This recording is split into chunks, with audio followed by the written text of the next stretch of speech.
Crime Fighters, the searchlight on crime and criminality. Crime Fighters, the police and you. The men are still in action. The effort of the police at fighting crime and criminality in Kogi State. While on our crime scene segment, we bring you the story of Victor Omagbenyi, a final year undergraduate of Business Administration, University of Lagos, a young man who worked himself into trouble for buying the stolen phones and laptop of the late assistant political editor of the Guardian newspaper, talking about Bayo Ohu. This episode promises to be very informative, and I know you don't want to miss that. Sit back, relax, and watch as we present to you Crime Fighters, the police, and you.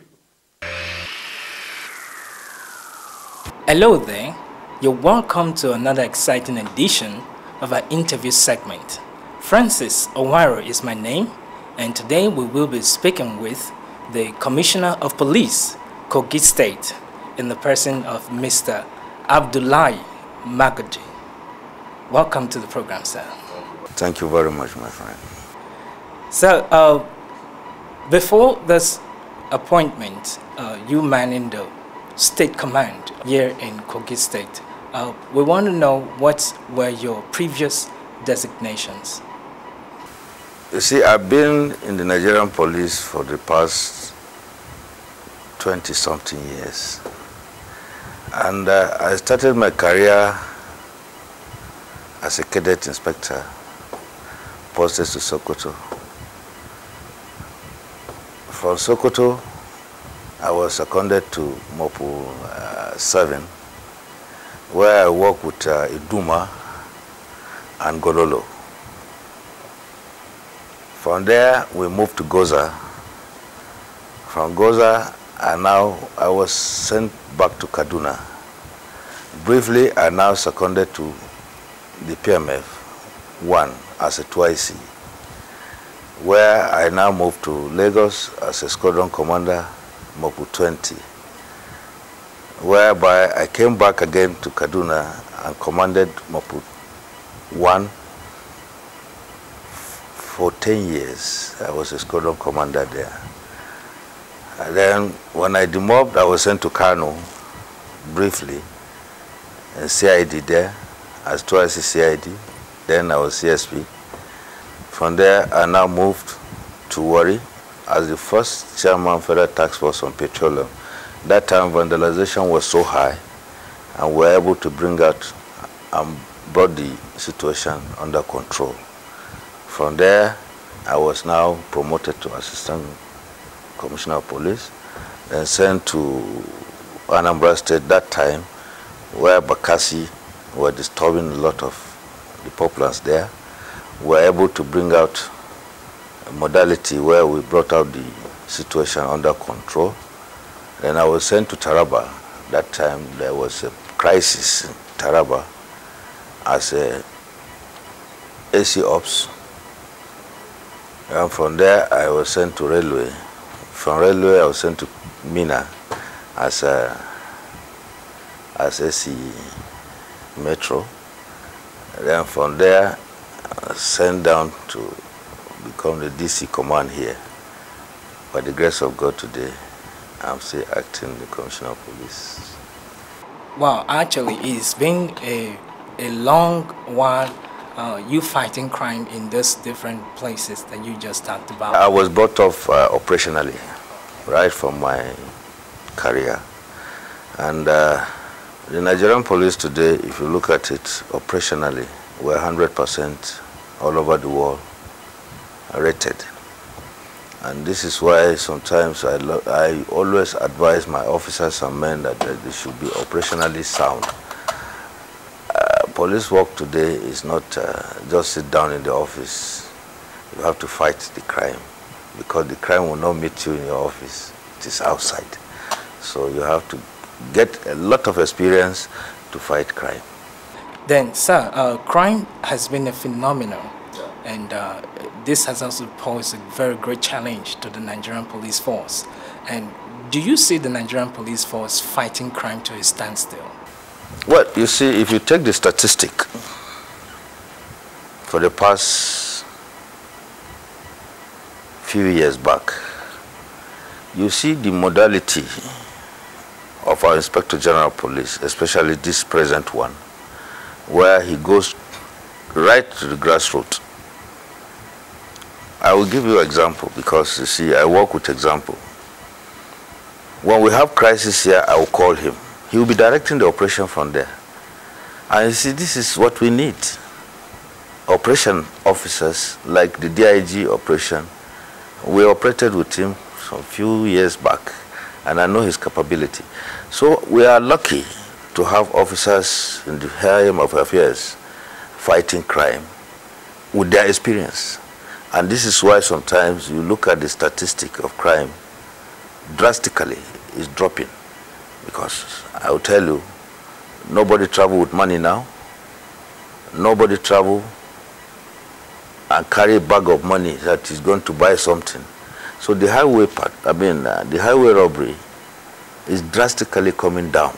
It's something I believe in the next 2 to 3 years it will be something of the past because of all this e-transaction. You have your card, you go to bank and transact business. Nobody keeps money at home now. It's minor crimes. We have political crimes now, whereby we are also tackling it. And the politicians too are getting aware that it's not easy for you to start fighting yourselves. So I think in the next 2 years, I think I had a dream that this country will be very free from all these major crimes, because the populace are getting aware, the police are putting their best, the officers are getting more experience in fighting crime, and the society is cooperating. And you will see one day you wake up and discover that somebody will point a finger on this man is living in the society, we don't know what he's doing.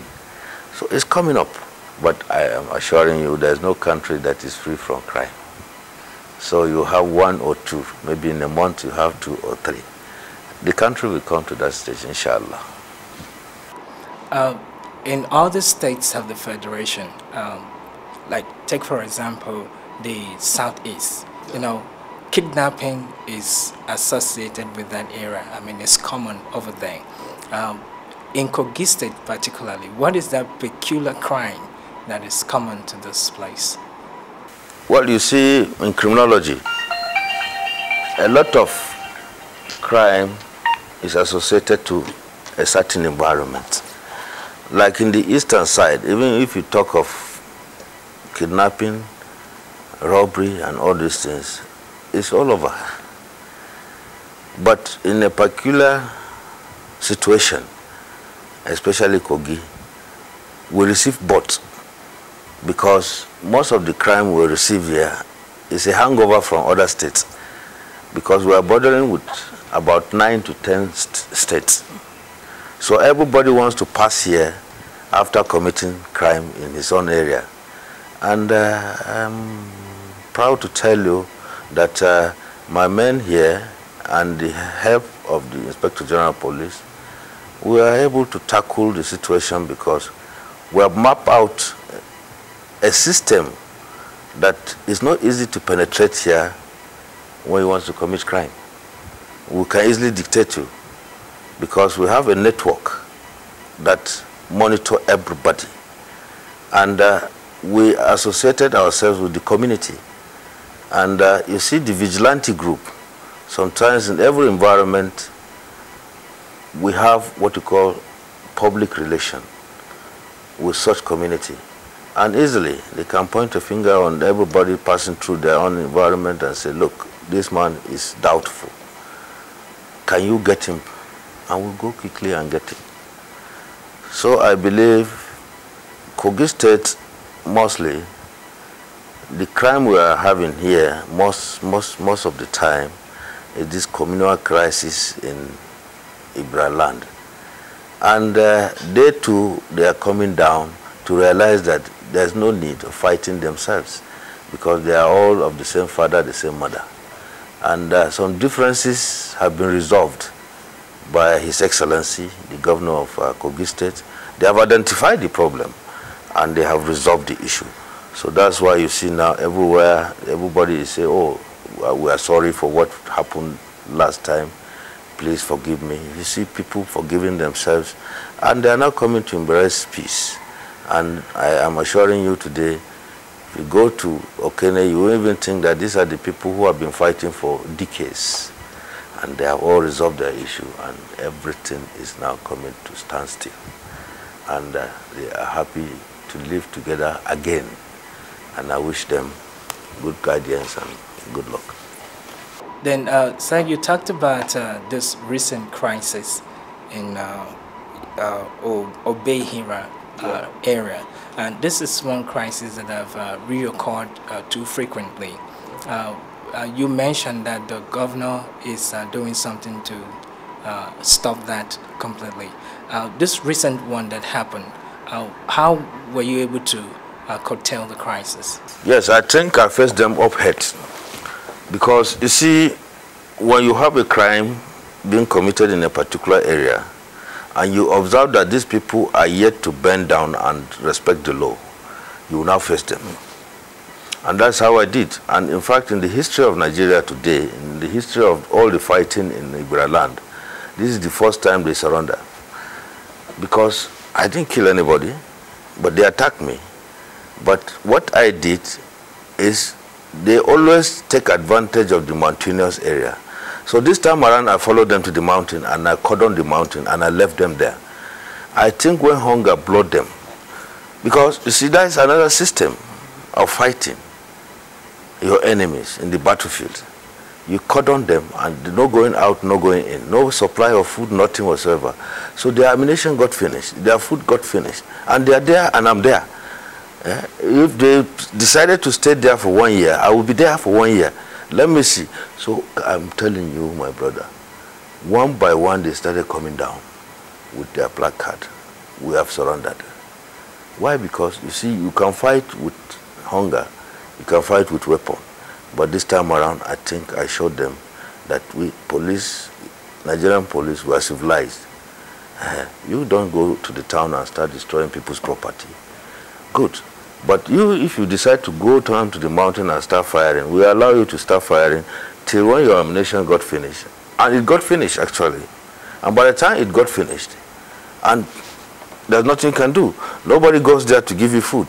The food you think you ate that will sustain you to come and embarrass anybody, it got finished. And that's how we got them. We arrested almost about 40 people who participated in this. And we have recovered a lot of things that they looted in the houses. But I'm happy all of them realized their mistakes. And they are now coming down to embrace peace, which is better.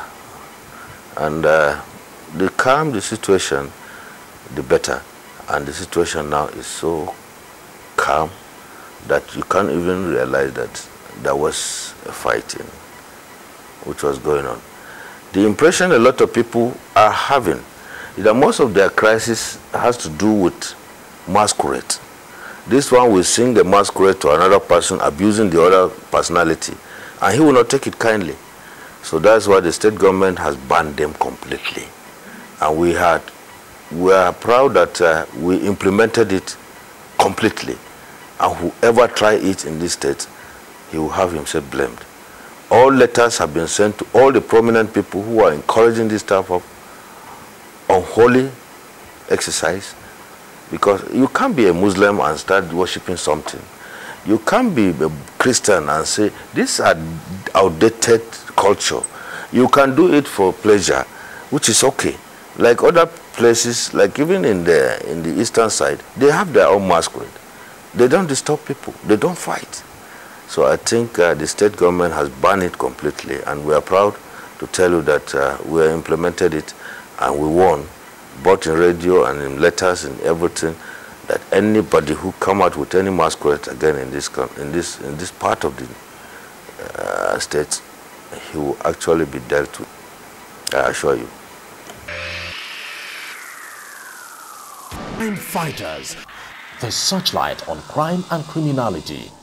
Crime Fighters, the police and you. The men are still in action.